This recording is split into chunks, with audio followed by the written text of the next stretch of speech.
Fishermen travel deep into the Sundarbans region of India. Their work is done for now.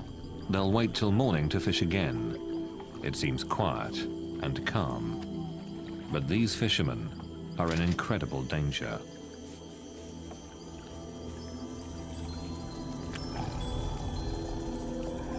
From the forest, they're being stalked by the deadliest tiger in the world. A tiger that can strike from land or water and kill in an instant.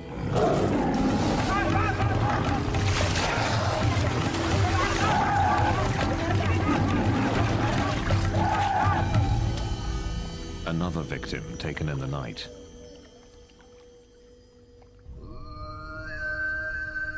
The tigers live here in the Sundarbans, gnarled fingers of thick mangrove swamp that stretch out into the Bay of Bengal.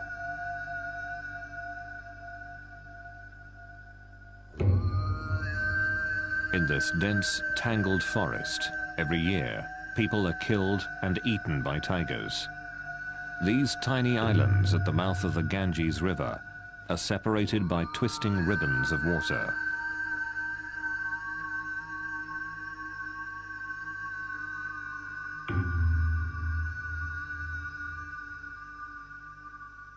The isolated clumps of mud and forest make up the Sundarbans Tiger Reserve. The thick trees hide one of the largest concentrations of wild tigers. But there's something else that sets these animals apart, and the tigers that live here hunt, kill, and eat humans. I was led to a site where tigers killed 2 humans, and you could see the tracks of the tiger approaching the human footprints, and there was still dried blood on the ground. It makes you kind of look around and really reflect that when you're in a place like this, humans aren't dominant. The people of this region live on the edges of the tiger reserve in small villages.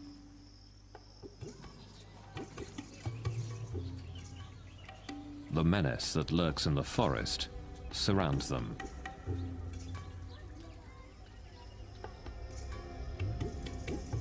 It is a hard life here.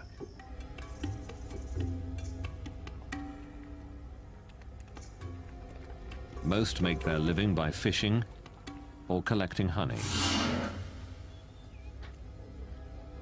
The best fishing and the richest stores of honey are found deep in tiger territory.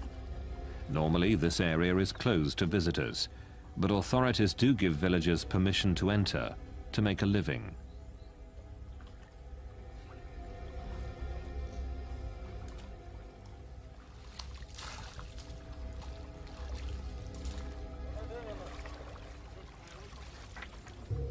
It's here that the tiger attacks occur.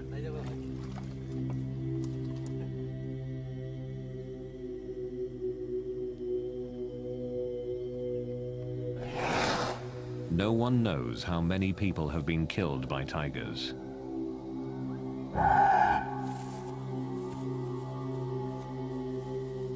Many deaths aren't reported. And the bodies of the dead are rarely ever found. The tigers go deep into the woods to devour their prey, but the stories live on. Jamuna Sardar. 4 years ago, her husband went fishing for crabs. It was the last time she saw him alive. Sunil Mondal tried to wrench his son from the mouth of a tiger. He failed, and now his son's wife, his son's family, his son's daughter are all left behind.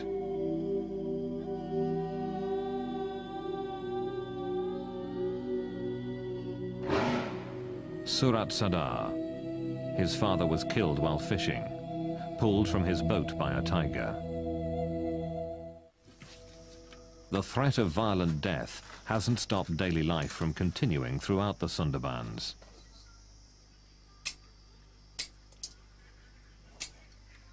Every day, Kamala Mondal can be found at her small village store.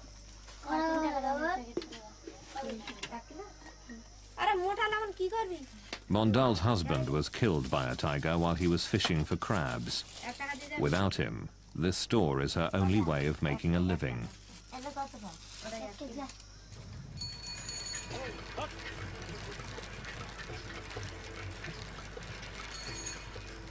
Sudeshna Day is a doctor who works in many of these villages.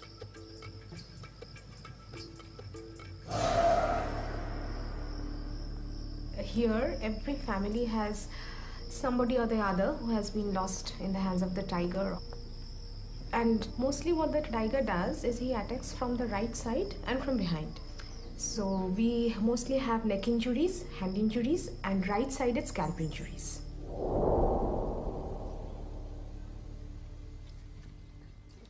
It is very rare to survive a tiger attack. Ashit Mondal is one of the few who have.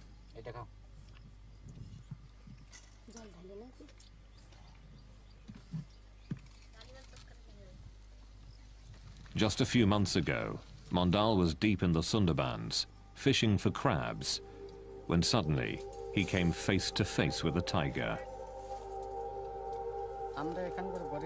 We're very poor here. We fish for our livelihood. One day, I was standing on the boat, pulling in a net. When a tiger came running from the jungle.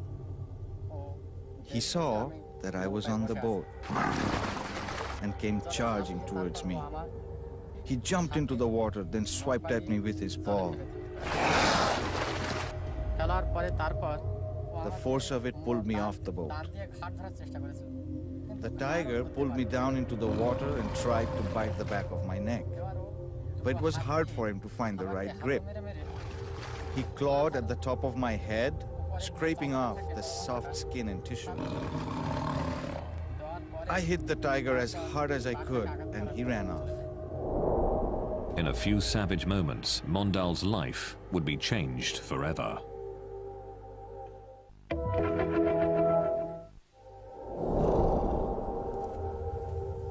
A tiger's enormous forepaws can shatter bones. Its teeth can pierce a skull in a single bite.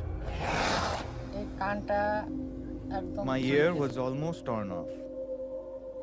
This was all cut, and the skin was just hanging from my face. It was ripped all the way up to here and over to my ear. My neck was bleeding badly too. The tiger also did a lot of damage to my arm and the back. This whole part of my head was gone. It's not healed yet. It's still an open wound. Mondal's survival makes his story unusual. But the fact that he was attacked in the first place makes him just another in the long line of victims. And I've often seen tigers in the wild, followed them on the road, and really haven't had a fear. But I'd have to say that if I met a tiger in the Sundarbans, I think I'd be worried. What has made the tigers of the Sundarbans so bold? What has turned them into man-eaters?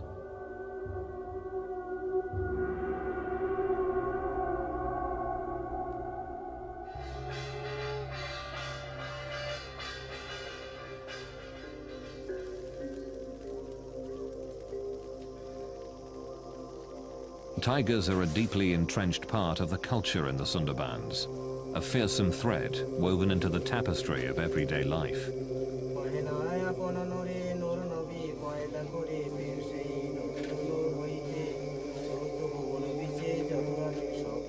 People who live here believe a constellation of supernatural forces guides and shapes their lives.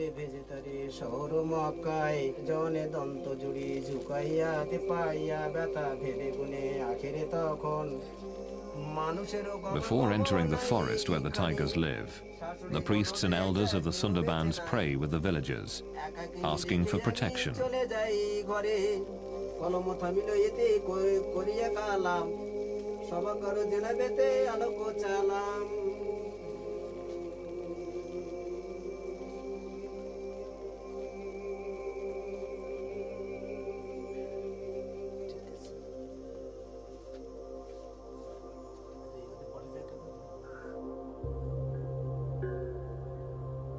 It is said, without the god's blessing, a tiger attack is virtually assured.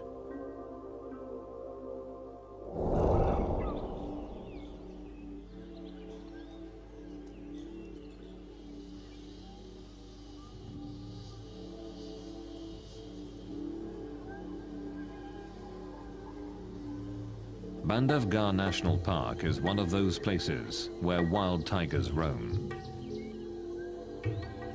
Found in the heart of India, it is one of a handful of tiger reserves in the country.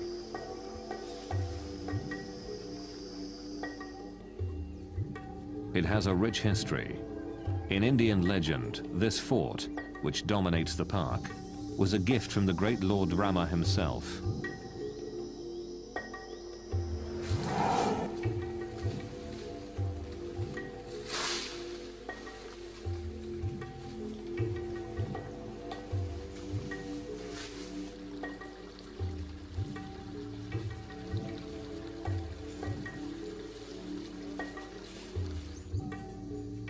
Bandhavgarh has become a favorite tourist destination.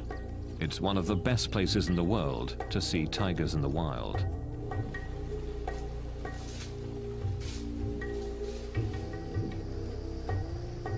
These are Royal Bengal tigers, the same type of tiger that lives in the Sundarbans. And like the Sundarbans, this is certainly not a zoo. The tigers here track and hunt their own food.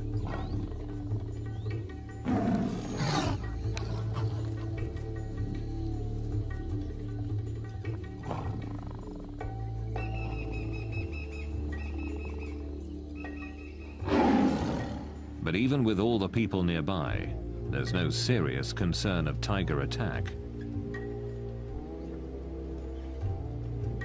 Since the park was established in 1968, no one here has been killed by a tiger. During the same time in the Sundarbans, over 1,000 people have been hunted down.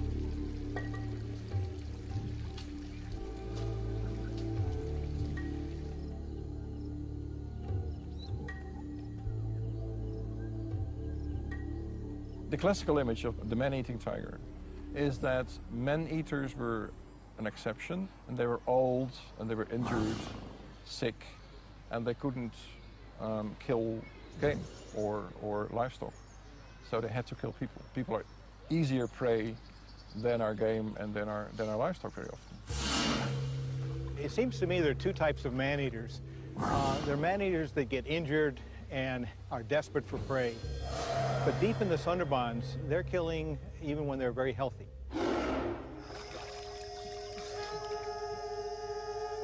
Living in the shadow of the man-eating tigers is part of daily life in the Sundarbans.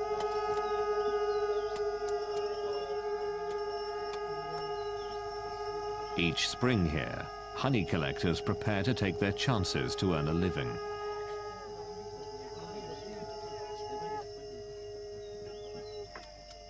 The danger of entering the forest makes this a solemn occasion.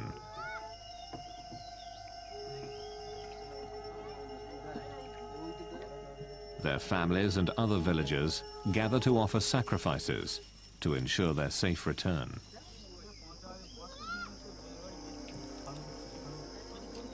But even with the permission of the park rangers and the blessing of the local priests, men from these villages enter the forest, never to return.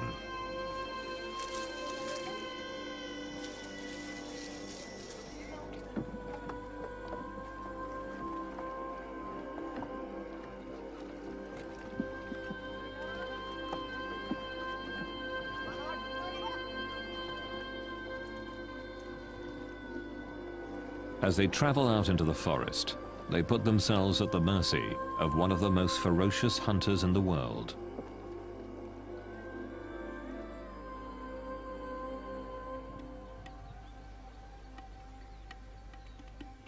The murky waters, muddy banks, and thick swamps of the Sundarbans make it almost impossible to see the tigers here. Very few researchers have braved the hostile environment.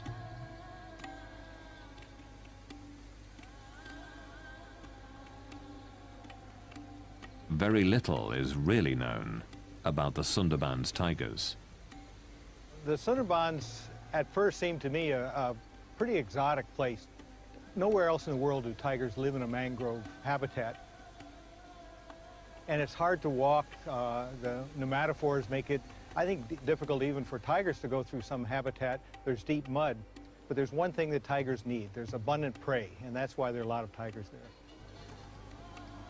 A census is conducted in the Sundarbans to try to answer one of the most basic questions about the tigers of the region. How many are there? The census takers are forest guards who search the muddy banks of this area for tiger tracks.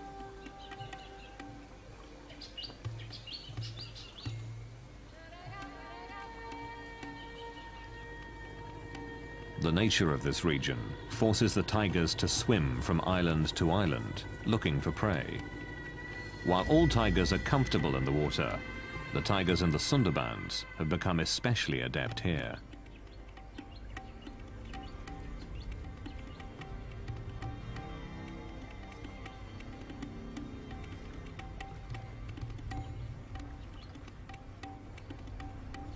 This rare footage captures one of these tigers in the act. Seeing a tiger in deep water can be the last thing a fisherman here ever sees.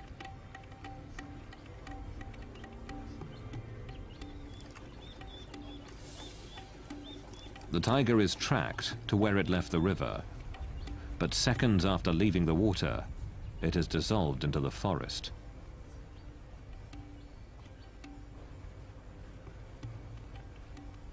The dense wall of green can easily hide a killer.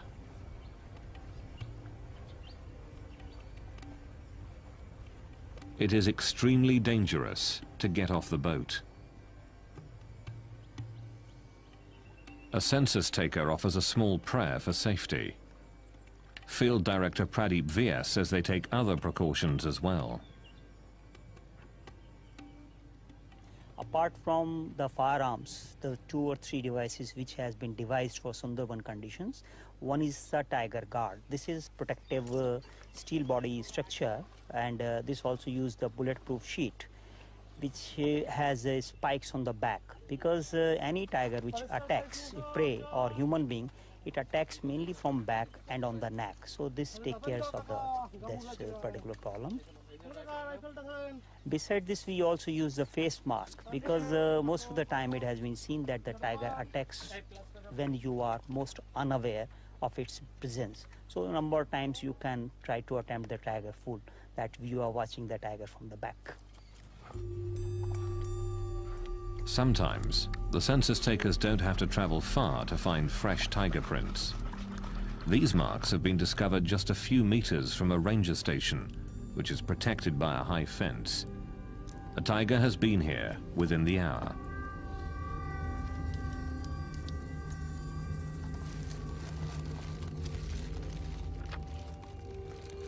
While some work quickly to gather the print, the others keep watch on the forest.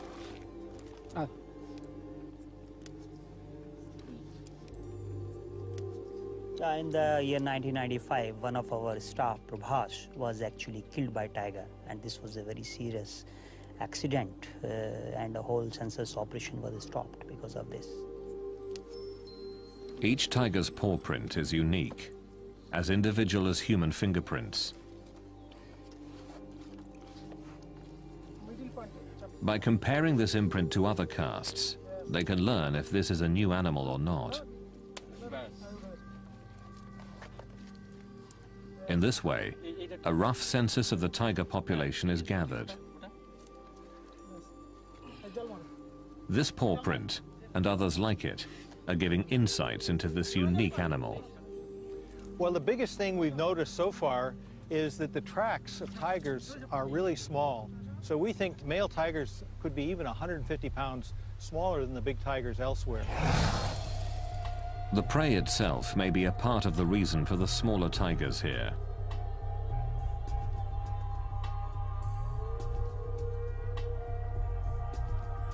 The largest animals tigers eat in the Sundarbans are about a quarter of the size of tiger prey available in the rest of India. But without more research, it's difficult to know if the difference in the size of prey has pushed these tigers to hunt down humans. The honey collectors are now deep within the forest, in tiger territory.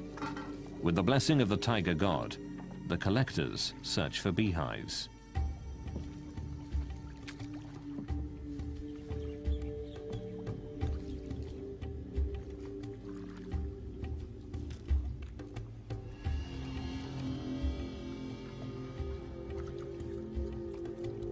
The tigers can be anywhere.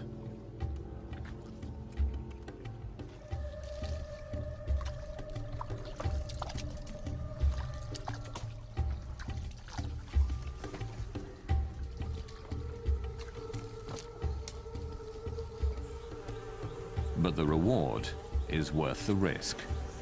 This is what the honey collectors have searched for: hives dripping with bees and honey.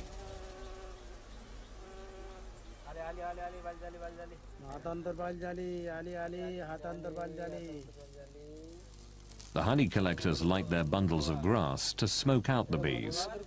Their prayers and their masks are their only protection. There is a story that tigers never attack people from the front, but always from behind. And therefore they've carried out an experiment in the Sundarbans, and they've given the people masks to put on the back of their heads when they were walking through tiger areas. And in the beginning, the tigers seemed to fall for this ruse. But then they cottoned on, and they discovered that this was a ploy. And they again attacked people even though they were wearing a mask.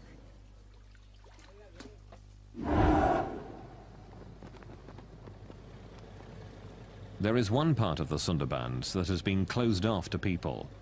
It's known as the core zone.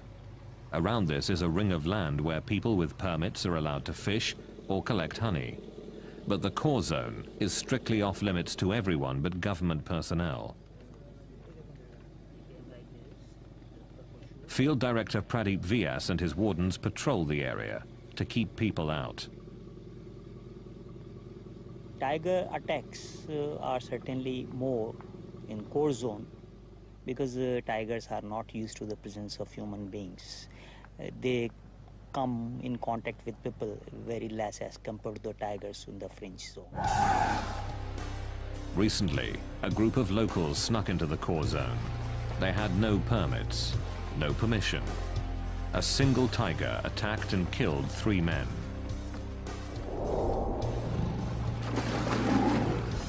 Vyas and the others were shocked by the attack. Normally a tiger will only kill one person, then devour their body. Vyas believes the attack shows how little we know about these ferocious animals. In my opinion, tiger understand human behavior very well, though we have yet to understand the behavior of tiger. With so little known about the tigers here, it's difficult to determine why the attacks occur.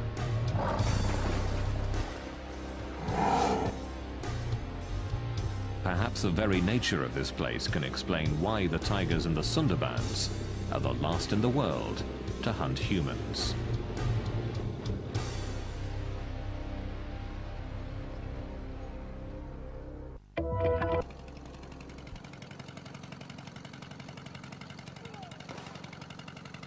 The Sundarbans is one of the most dangerous places in the world. Tigers regularly hunt and eat humans.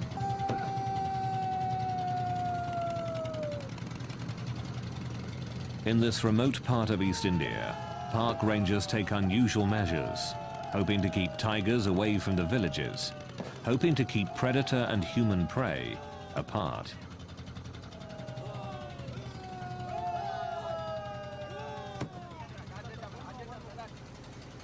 Whether this noisy attempt at animal control works is unknown.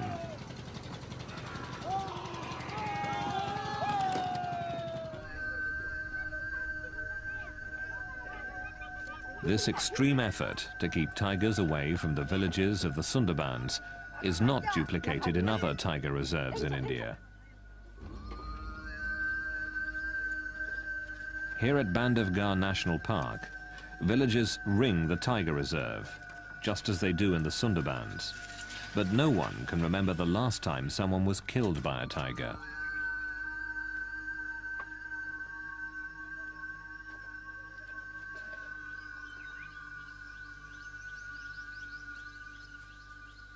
The tigers here don't always keep to the boundaries of the park.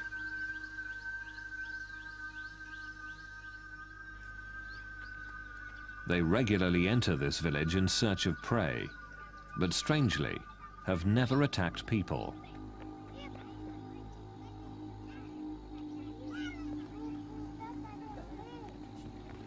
Raising cattle is the primary livelihood here, but the herders have no concern for their personal safety when it comes to tigers.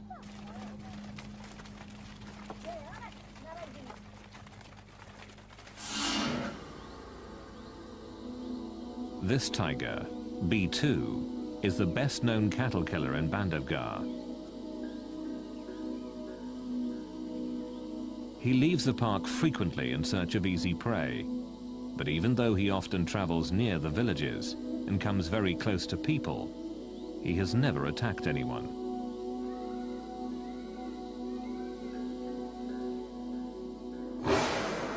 Every day, herders near Bandhavgarh take their cattle out to graze. They don't enter the park, but keep to the land just outside Bandhavgarh's boundaries. B2 and other tigers, of course, don't know where those boundaries are. When B2 sees cattle, what he sees is easy prey, no matter where it is. But when people are about, B2 is loath to attack. People make him wary. People keep him at bay.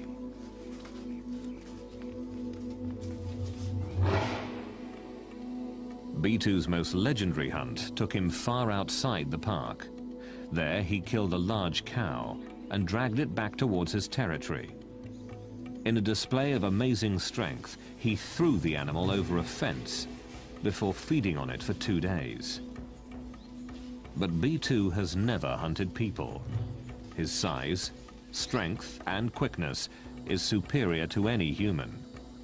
But he has never attacked.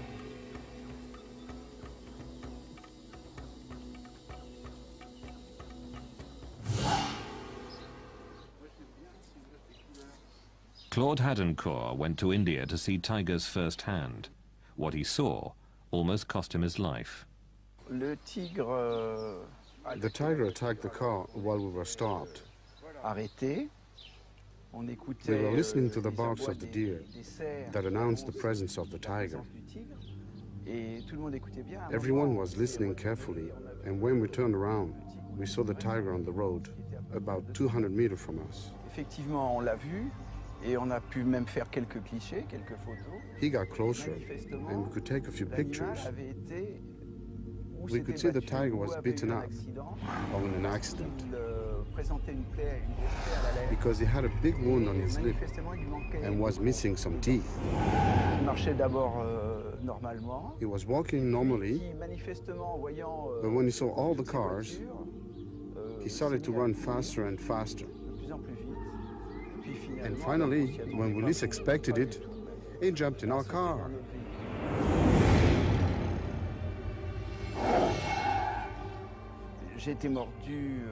I was bitten on the arm and on the hand. And why the hand? When the tiger leaped on me, I fell back. And I instinctively protected myself with my arm on my head. It was a terrifying attack, but a once-in-a-lifetime event. In the Sundarbans, though, the tigers hunt and kill humans regularly. We are in the jungle, fishing, and we are looking for firewood to cook with. In the forest, I saw a tiger lying down. Then it suddenly jumped on my brother. The tiger ran off with my brother in his mouth. I followed him with my axe. And as I ran, I thought, what will I say to my mother or my brother's wife if I go back home without him? I decided to kill the tiger and bring back my brother. I kept running and was able to hit the tiger with my axe. The tiger dropped my brother and ran away. I picked up my brother and tried to bandage his head. I screamed for help, but nobody came. I carried my brother toward the shore, and as I walked, he died.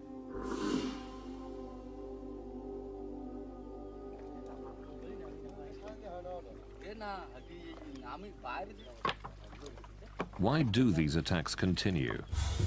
It's difficult to know what separates the tigers of the Sundarbans from those everywhere else in the world. There are several theories, but little hard proof.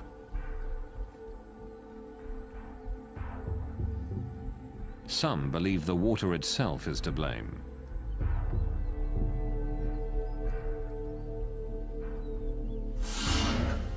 Because the Sundarbans rest on the Bay of Bengal, the salt content of the water is quite high. Typically, tigers live inland and drink from freshwater lakes or streams. Here, tigers drink the salt water, and some believe that a constant diet of salt water has injured the tigers, putting them in constant discomfort. This pain, it's thought, has made them more aggressive.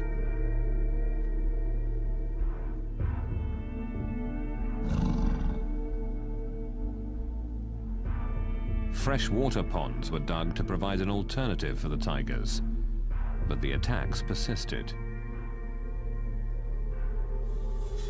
While an intriguing notion, there has never been proof that the high salt content is behind the attacks on people. Another theory is also tightly bound to the waters here. Understanding the tides is crucial to fishing in the Sundarbans.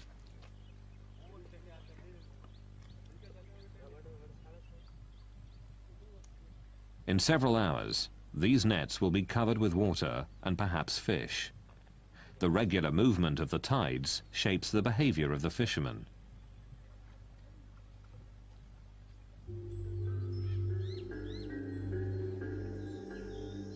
And some who study the tigers of the Sundarbans believe that tides may also make these animals unusually aggressive. Another thing that's really difficult in the Sundarbans, and it's a problem for tigers, in that most of the area floods tidally twice a day, and then in the neap tides, the really high tides, almost all of the Sundarbans is flooded. And we really wonder where tigers den. They may have a problem finding a dry spot to den.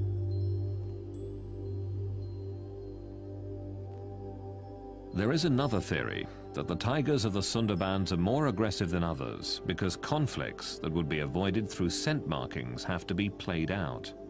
When the area floods, scent markings that define tiger territory are washed away. Aggression then becomes the only way to defend the territory.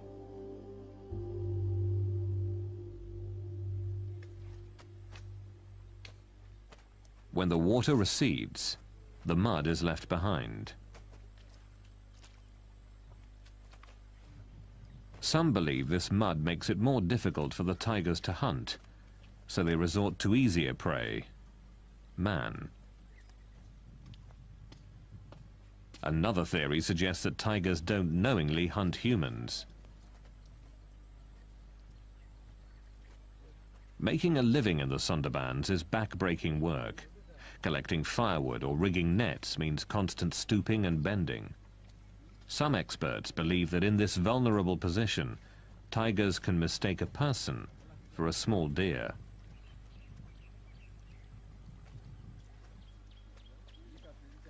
Once a tiger has mistakenly killed a human in this fashion, it is believed that the animal develops a taste for people and is more likely to kill again.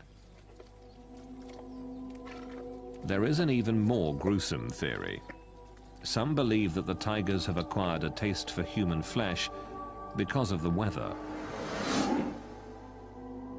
Brutal cyclones frequently batter this region, killing thousands. The rivers and canals are often filled with the bodies of the dead, on which the tigers feast. All through history, I have seen special circumstances under which all of a sudden there occur what you could call tiger epidemics or tiger plagues. And that is that all of a sudden there is an increase in the number of people being attacked by tigers.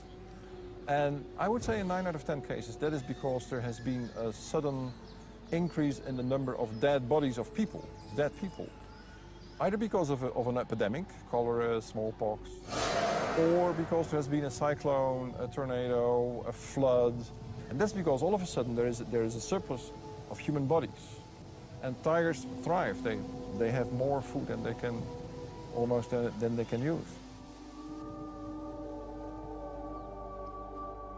The list of theories grows, but is inconclusive. The tigers in the Sundarbans are certainly unique, and perhaps the explanation for their behavior can be found by looking not at tigers, but people.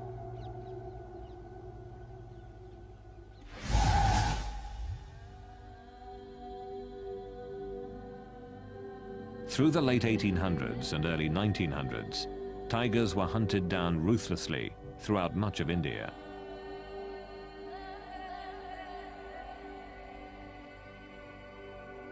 But what is less well known is that tigers were taking their own.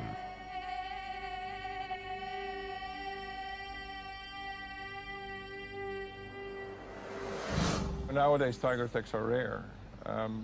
But if you go back even a century, or even less, 70 years, tiger attacks were quite normal. I've seen several records, both in India and Indonesia, of the tiger threat becoming so severe, so large, that people just abandoned their villages, that just went away. Tiger attacks so fierce that they emptied entire villages are hard to comprehend today. There are estimates that as many as 300,000 people were killed by tigers from 1800 to 1900.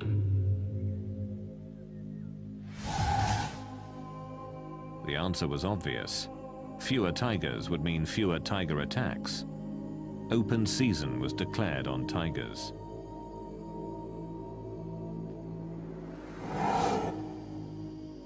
Closely studying this history challenges the belief that only sick or injured tigers have been man-eaters.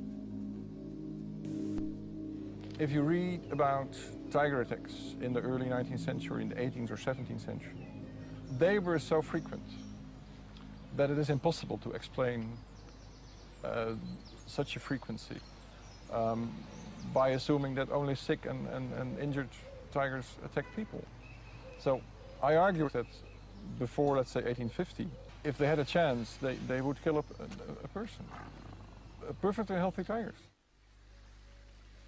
Here in Bandhavgarh, healthy tigers don't hunt humans anymore.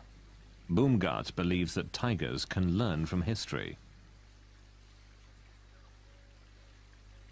Man-eating tigers in almost every part of India were hunted down and killed. The tigers that live in Bandhavgarh learned that fearing humans meant survival.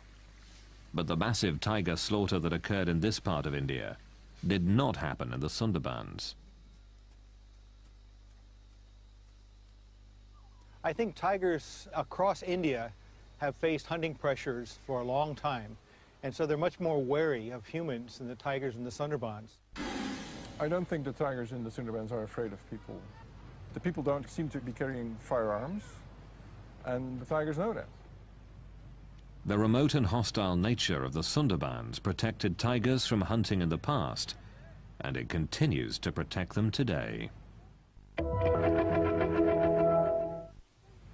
Even when they know that a tiger's a man-eater, if it lives in the middle of the Sundarbans, there's not much they can do about it. They can't really hunt it, and they don't. The dense maze of mangrove swamps allows these tigers to continue to hunt humans, as tigers all across India once did. From mother to cub, tigers here have passed on a taste for humans from generation to generation.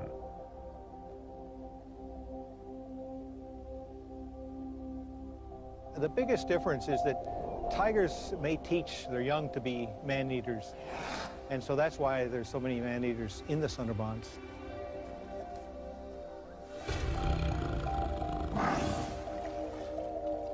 Not fearing humans, the tigers here keep hunting them, and the killing continues.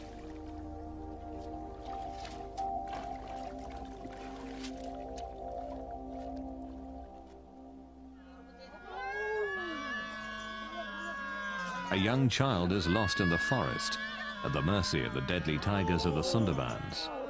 This play tells the story of daily life in this hostile land, of the very real danger that lurks in the wild, beyond the villages.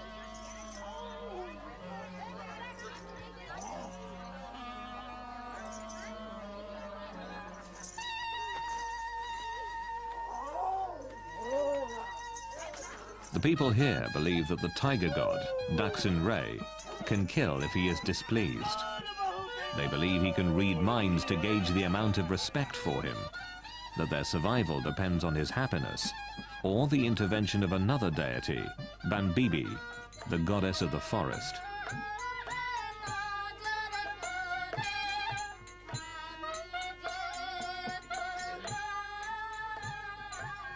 It is a constant balance between life and death.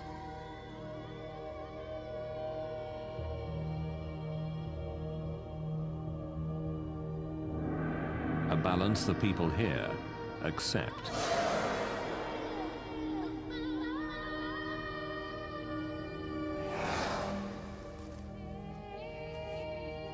They realize that while the tigers make the forest dangerous, that very danger protects the forest and their livelihood.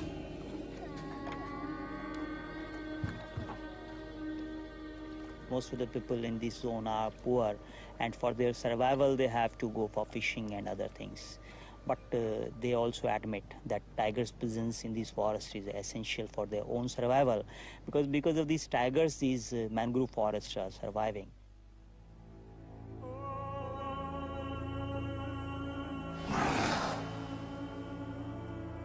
The villages here are filled with orphans and widows, and people who have harrowing tales of survival.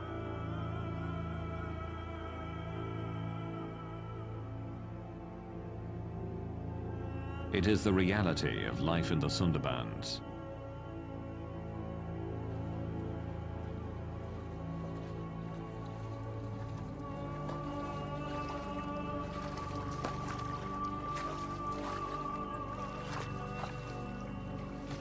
People here understand the risk.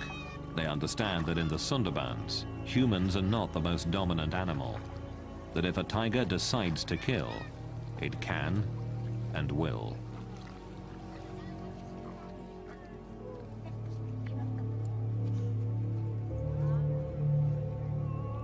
This is a place which has remained virtually untouched by time.